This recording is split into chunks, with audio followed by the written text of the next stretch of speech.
Inaresto sa Mandaue City, Cebu ang isang lalaking naaktuhan umano ng mga pulis na gumagamit ng shabu.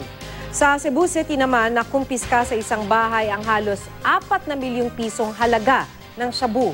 Makibalita tayo kay Chona Carrion ng GMA Cebu. Tinatayang aabot sa 3.8 million pesos ang halaga ng shabu na nakumpiska ng Cebu City Intelligence Branch sa ikinasa nilang operasyon sa isang bahay sa A. Lopez Street.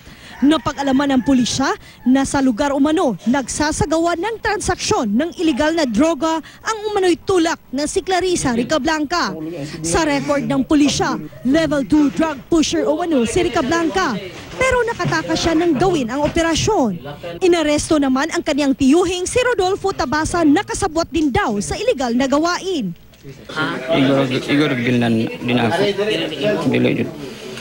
Nakuha ng pulisya sa bahay ang 2 paketeng may lamang tig-100 gramo ng shabu, 5 paketeng may tig-25 gramo ng shabu at isa pang paketeng may 5 gramong shabu. Nakuha rin sa lugar ang 3 video karera machines.